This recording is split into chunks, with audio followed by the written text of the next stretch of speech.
Baba Harare vaChinja, he went from to this.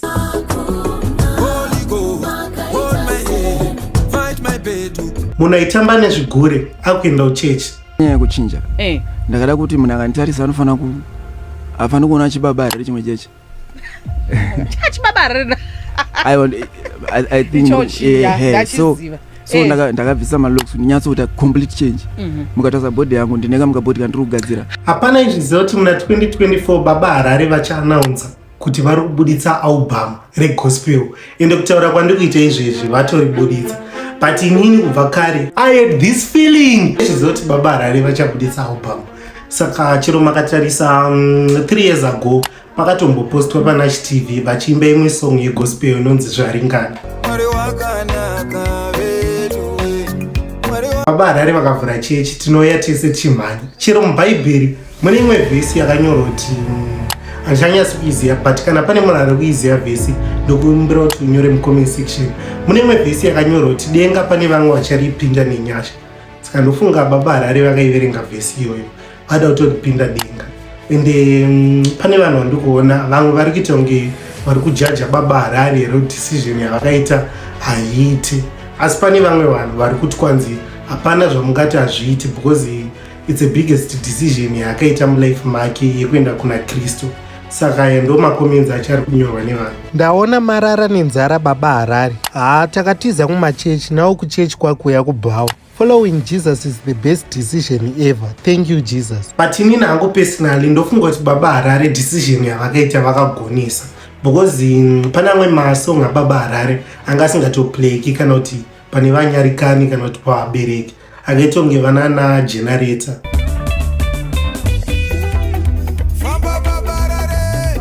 But pane dzimwe dzaBaba Harare dzaivanika kunyadzisira kakawandika.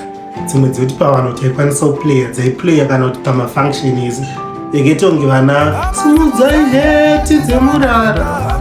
Iyi song iyi I think ndo one of my best songs aBaba Harare because iyi song iyi pamapati taiiridza chiro pamuchato chaipo chaipo vanhu vaitoiridza heti yemurara. Saka iyi yakarohwa chiro gitari racho rairohwa yakarohwa zvekudaro. Kozoitawo amwe aBaba Harare akaita kunge masongs erudo. Masongs erudo aBaba Harare anga akaipa, akatoipa nanhasi atingati anga akaipa. Handizivi kuti zvavaenda kugospel zverudo vachiri kuimbe Baba Harare. Baba Harare, if you are watching this video ndokumbira kuti mukomende pasi kuti dzerudo muchiri kutipere because dzerudo dzaBaba Harare dzakaipa. Kune imwe futi yavakarwa naBlink 4 kozoita one of my favorite yavakarwa naGema.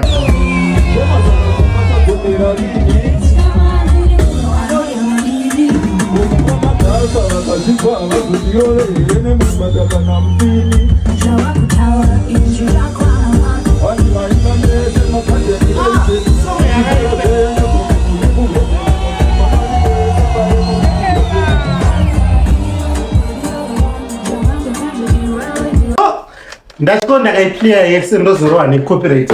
Kozoita imwe nyaya yanga yatasiya yemalive show aBaba Harare. Pane zvimwe zvimoko zvaigara zvichitaura pasocial media kuti hai ndonakidzwa kuona mhasiro dzaBaba Harare chichi 6pack what ndine urombo. Baba Harare vati havachabvisi hembe yavo kwanzi 6pack rangu rakungoonekwa nemukadzi wangu chete. Ndimba hazvaita zvitira kuti patobvisa hembe tichiimba vanhu vachifara manje izvo tobvisa hembe kupi tiri kuchechi hazviite so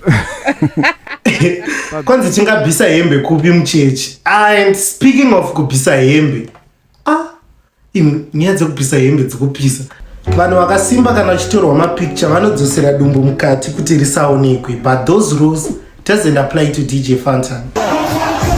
Ndine rimwe video randakagadzira raDJ Fantan ndichiexplaina kuti how dumbu ravo ri kuvapa mari sei and stuff. Kune vanhu vavada kuzoroona vari interested panopera video rinoni muende kunoritarisa riripo panapa paHasta PV channel.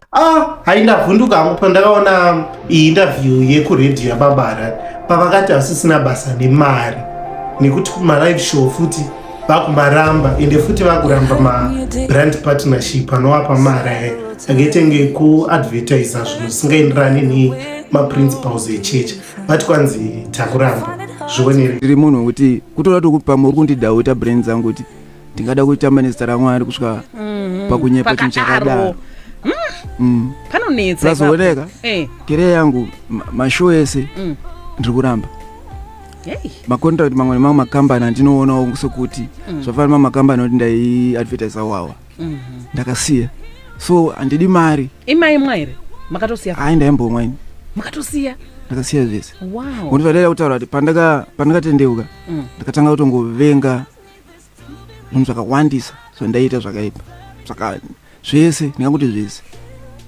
saka kumunhu ari in the valley of decision right now ari kufunga kuti ndoita sei vanhu vanozondibhiliva here because in your own small scale uri kumba kwenyu kana kuti mufamily chaimo pamwe uri kutsikisa kwete mbichana zvokuti wapadhuze nepakuda kuti utendeuka but uri kuti vanhu vanozoti tigarei pasini. What would you say? ya ndakambozviita izvo ndaitotya kana kuanaudza bhozi nunge uchisingaziita vanhu vachati chii but pane vhesi futi iri muna Luke 9 verse 26 inotaura kuti ukanyara neni Jeso aiti ukanyara neni chakunyara exactly muso wacho iwoyo manje unenge usingadi kutombonyara ndikati ivo vanhu vanoda kusvika miliyoni papeji pangu ivavo ngavazvizive munhu wese anondiziva ngazvizive kuti Jeso akanaka Jeso ariko wow pamwe itoriwo semoni kuti munhu anozoti kana Mwari akachinjawo munhu aijamba zvikure uyu bhozi nditori wese tori zimutadzi rimwe risingaiti kuna vamwe atori nani dhanini saka alright zita rakuchinja here because ndamboti minister babara ndingati brother babara tiri kuti zita itori mharidzo pachayo rikakasira kuchinja kunenge munhu angona kutadza kubata nyaya yacho zvafana maSong ekudhara ngamboramba aripo munhu ngaaone transition kuti tsano anga akadai so